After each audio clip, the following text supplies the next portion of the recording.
So welcome to a short video on your AQA power and conflict poetry, and this is on Exposure by Wilfred Owen. So it's about 10 minutes, this video. Watch it, take a few notes. Hopefully it gives you a sense of the poem and some of the key aspects of knowledge to take away from it, and then I'll test you on it at the start of your next lesson. Good luck. So this poem really describes the misery felt by World War One soldiers waiting in the trenches overnight, perhaps, but it doesn't really have any kind of battle scenes in it or anything like that. When I first read it, I was expecting that, guns fired, shells fired, things like that. But it's not. It's more about just waiting, the boredom of being in the trenches, the monotony of just waiting for something to happen, and also the cold that would get to these soldiers.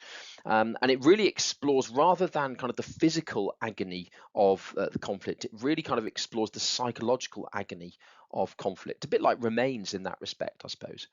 But I suppose what I love about this poem is obviously exposure is something we talk about when people are exposed to the elements, exposed to the cold and the adverse effects of that. But also, I like to see this poem as Wilfred Owen exposing what war really is, exposing the reality of the conditions. So that's just something to have in your head, perhaps to impress an examiner by, that double meaning of that word exposure. So let me read the poem to you. Our brains ache in the merciless iced east winds that knive us.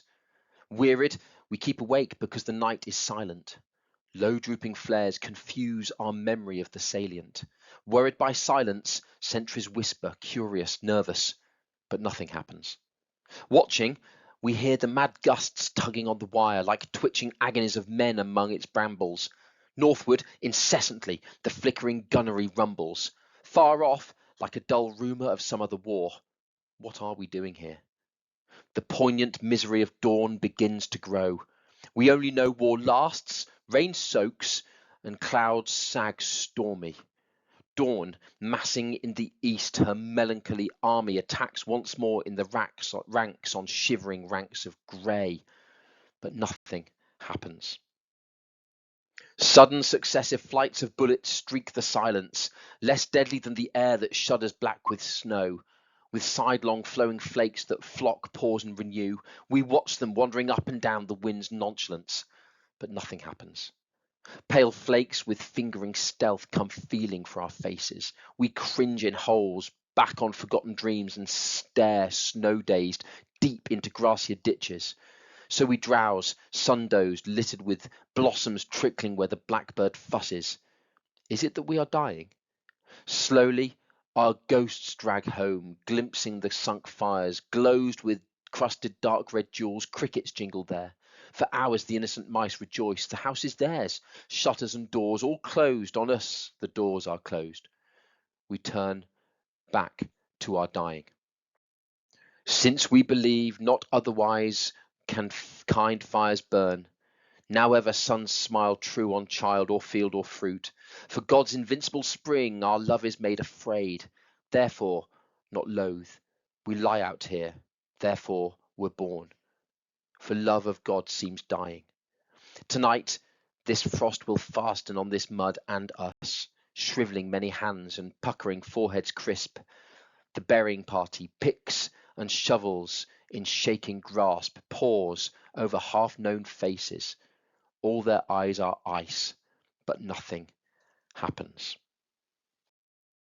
So let me take you through some of the things that take place in this poem. I love this phrase here.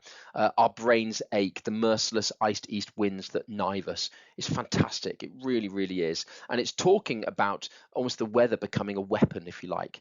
And you got that sibilance there, merciless iced east winds. You got that S sound that comes through there. And what that does, it turns the weather into a really aggressive, malevolent, violent force, if you like. But the S sounds are quite serpentine there as well, and it turns the enemy into this evil, the weather into this evil enemy. And that's the irony of this poem. The enemy isn't the Germans. here. The enemy is the weather, is the boredom, and that is the genius of this poem. I talk to students all the time about making sure that when you're doing creative writing, one thing you can do is you can personify the weather. If you want an example on how to do it, look at this poem. It's sensational. And then we've got that bit here about the winds that knife us. I mean, that verb really personifies the weather, doesn't it? It turns it into an enemy, a murderer. This kind of thing that will kill you. It's a really, really poignant, thoughtful line by Wilfred Owen. So let's have a look at another line. Watching, we hear the mad gusts tugging on the wire.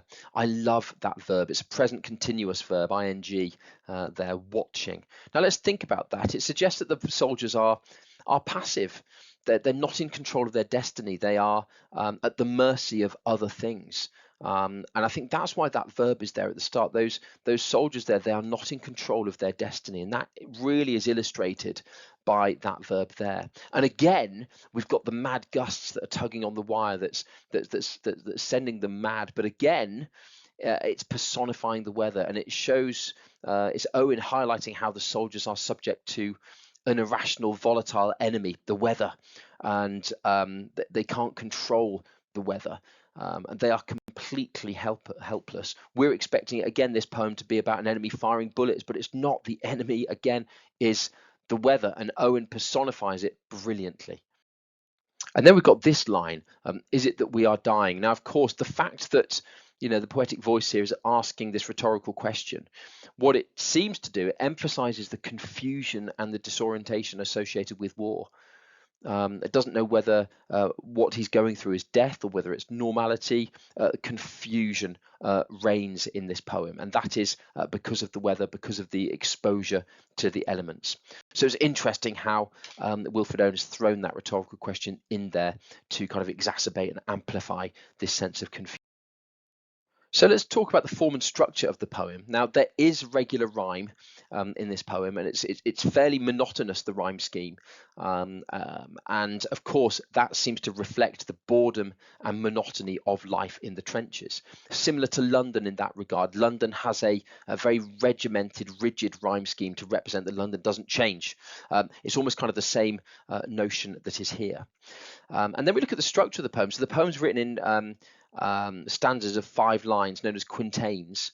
But what's interesting is the last line of each of the stanzas seems to be suspended, detached. It looks different on the page. And that's very uneasy. It's a very difficult poem to read. It really, really is. And I suppose that line really represents the soldier's plight. It creates suspension, and it's almost like the soldiers are living in suspended animation. Waiting for the next line. It's disjointed. There's no continuity to their life. And I think that's why that line is used. And then you've got the anaphora of "but nothing happens," which is brilliant. And that seems to emphasize the futility of war. They're waiting for nothing. And if something does happen, it probably will be death, either by the Germans, but as we see in that final stanza, by the burial party who are digging or burying their friends. Emphasize the futility of war. Now, that "but nothing happens" bit, that structural bit, that's really, really interesting for those of us doing paper 1, question 5 for English language, the descriptive writing bit, because that 1-line paragraph that I've asked a lot of you to use, that is a great example of how we can get our marks for structure. But we'll talk about that at a later stage. And of course, we've got the ellipses and we've got the caesura to use that's in there, and that really exemplifies the ongoing sense of boredom that is in there. There's no completion to anything in their lives in the trenches. It's ongoing. It's cyclical. It really, really is, and that's why the ellipsis and caesura are there. You'll notice me reading it, although I'll admit I didn't read that particularly well, but it's a difficult poem to read for that reason. In that life in the trenches was not straightforward, and I suppose that's why it's so difficult to read with that use of ellipses and caesura. And in terms of context, it is my view, might not be your view, that I think Wilfred Owen really wanted to highlight and expose the horrors of war, with those horrors being boredom, and exposure to the elements. And remember, at home, on what's called the home front, many people thought that war was glorious and noble, and fighting for king country and being patriotic was a good thing. Owen wanted to kind of say, actually, that's not the case at all. He wanted to reveal and expose the realities of war, and I think he does that superbly. You might disagree with me. I think it's superb. And he really encourages his readers, and he would have encouraged his readers if he wrote this, I think, in 1916, I think 15 or 16. He wanted us to think about how this view of war was unfounded and it was incorrect. So I'll just end with this picture, which I found in Google Images, which I thought was magnificent, of the snow falling, those clouds that are forming there, and the private soldier who is quite literally freezing to death. Will he last the night? And if you think about it, if you've ever been out in a field at night when it's been snowing and how cold we get, even with our kind of modern clothing, down jackets and things like that, really was a torturous, tormenting time for those soldiers. And that's why this poem, it's not one of the most celebrated by Wilfred Owen. His most celebrated is, of course, Dulce et decorum est. Yeah, this is a really, really good poem at exposing what war was like. Well, good luck, and I'll see you soon.